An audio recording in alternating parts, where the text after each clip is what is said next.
Hey everybody, Johnathan Wicklow Barberie for Rugby Wrap-Up with Ben Gollings. Ben, how are you?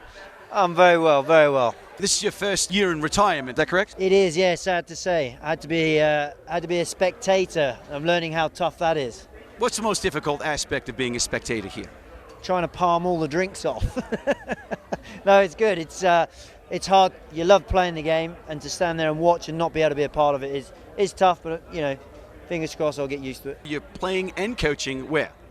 Rugby Lions, a new venture. It's the home of rugby. It's where Webb Ellis picked up that ball and created what we see today, which is exciting. So come 2015, a lot of people will see exactly what rugby's all about. The town, that is. Yeah, the town. They've seen a lot of the game. Yeah, they've seen the game. And they're seeing more of the game now that the USA is starting to catch on. What do you think the USA has to do to catch England? I think it's a lot easier to evolve a team than a 15s team. They've already got athletes. Now they just need to keep them playing as much rugby as they can. They're going to be a force to be reckoned with come 2016 with the Olympics and the World Series moving forward. Sure, and we've got Mark Griffin, a fellow Brit who played for the Eagles, who's got the program Play Rugby USA for the youth. That's what it needs. It's very easy to make someone fit. It's very hard to give people ball skills and vision. And it's kids in the park playing silly games. That's where they create that vision. That's where they learn to do different things that they can recreate back out here if they ever make it to the top of the game.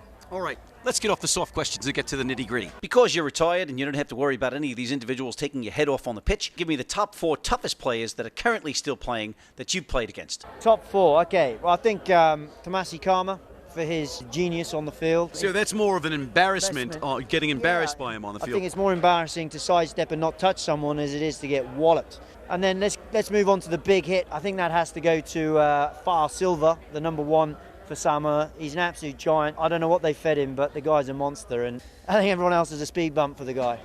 At number 3, speed. He's categorising. This guy's a natural on camera. You've got to. Dan Norden is probably the fastest guy out there. But he did say that Matthew Drew Turner was faster than him. Yeah, sorry, Rumi. I apologise if you're here. Drew Turner, I believe, beat him in a speed test, so I take that back. Yeah. I'll give them level pegger because actually Rumi on a field, he's my roommate for many years. Right. Well, he did say he was going to get a Ben Gollings tattoo. You know, as his roommate for many years, I hope so.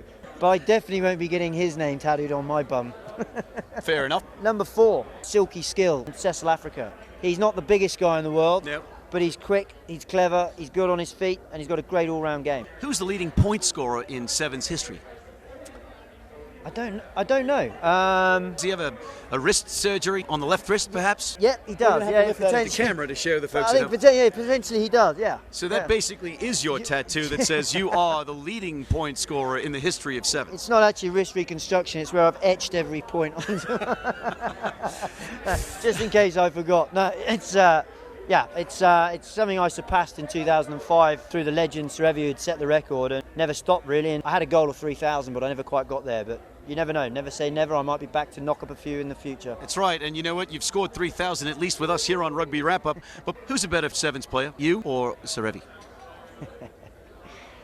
I would have to say I think he's still the magician. He's the legend that put this game where it is. As I grew up, that's someone I looked up to. People might have an argument as to whether they think I am or he is, but I think he's an incredible guy. And as someone to look up to aspire to, he's a pretty good guy for that.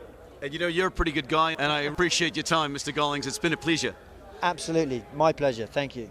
Rugby Wrap-Up, Johnathan Wicklow Barberie signing off from Las Vegas with the legend, Ben Gollings.